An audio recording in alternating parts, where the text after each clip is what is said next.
Sabe qual o lado certo de amarrar a ponteira da sua faixa? E outra, eu devo ou não lavar a minha faixa? Vocês já se fizeram essa pergunta? Então vem comigo, prazer, meu nome é Magda e aqui na Yala você aprende tudo sobre Jiu-Jitsu.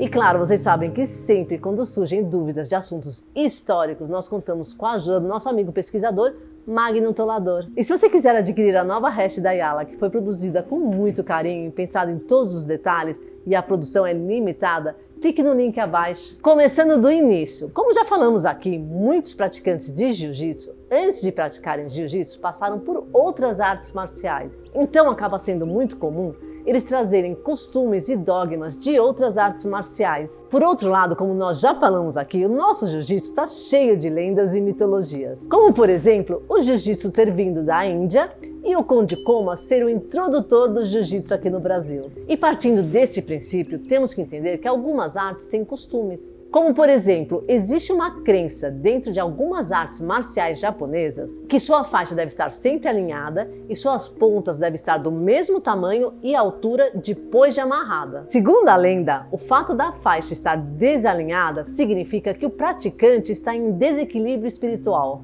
Mas isso não passa de uma lenda, de um dogma praticado por escolas, quer você acredite ou não. Ainda nesse assunto aqui no Brasil, surgiu um mito em que a ponteira deveria estar do lado esquerdo, porque era o lado onde o samurai carregava sua espada. Mas isso não tem base histórica nenhuma, até porque os samurais poderiam ser destros, ambidestros ou canhotos. A verdade é que as ponteiras foram uma criação brasileira, na época em que foi fundada a Federação de Jiu-Jitsu da Guanabara. E as ponteiras foram propositalmente criadas para diferenciar as faixas de judô das faixas de jiu-jitsu. A própria família Gracie nunca exigiu nenhum lado das ponteiras, como vocês podem ver nas fotos. Então, para acabar de vez com esse assunto, vocês podem verificar o Instagram do nosso querido mestre Renzo Gracie, que ele fez uma postagem falando sobre esse assunto. A lot of people have been asking me about which side is the right side when you tighten your belt, that the red tip should be pointed at. And it's a funny thing because my whole life I never heard of that.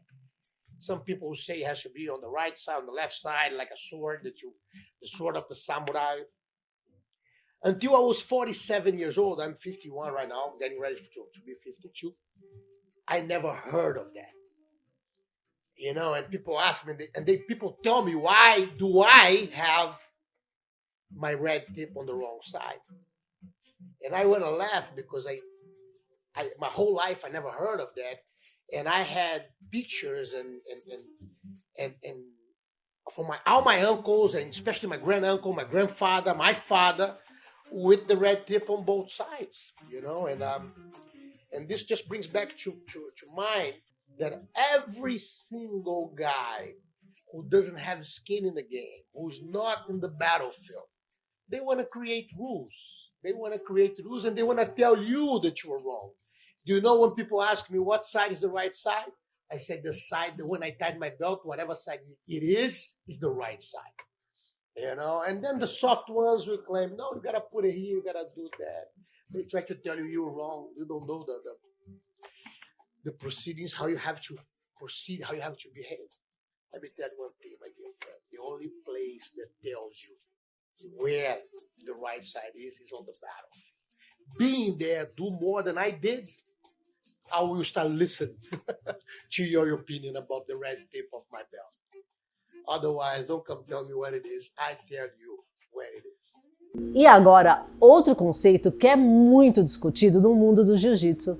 Eu devo ou não lavar a minha faixa? Como nós já sabemos, a cultura japonesa está cheia de dogmas, simbolismos e crenças. Portanto, é comum sempre haver um significado para tudo, e com as faixas não é diferente. Diferente de nós aqui no Ocidente, que encaramos as faixas apenas como objeto de graduação, para alguns japoneses, principalmente aqueles que têm a arte marcial mais enraizada, eles têm a faixa como um símbolo de um rito de passagem.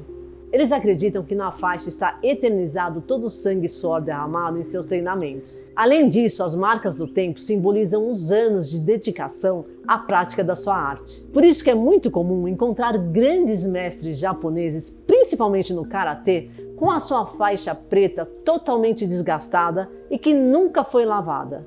Com o uso, ela vai apenas se desgastando e perdendo a sua cor original. Em alguns casos, também é possível encontrar grandes professores brasileiros seguindo esse costume. E que não está certo nem errado se olharmos de forma imparcial, porque afinal, para eles, existe um significado. Porém, no jiu-jitsu brasileiro, esse costume ficou muito dividido. Tem aqueles que não lavam a faixa, que seguem o costume, e aqueles que lavam a faixa e não estão nem aí. Porque, de certa forma, o nosso jiu-jitsu foi abrasileirado. Outro ponto que podemos destacar é que o karatê, por se tratar de uma arte marcial com golpes traumáticos e com uma certa distância, você não tem aquele contato daquele adversário derramando suor em você ou na sua faixa, como no caso do jiu-jitsu, né? Se você for parar para pensar, durante um rola nós ficamos muito suados e o nosso adversário também. Isso faz com que a nossa faixa receba uma quantidade excessiva de transpiração e bactérias. Com isso, existe uma maior necessidade de lavarmos a nossa faixa com uma certa frequência, né?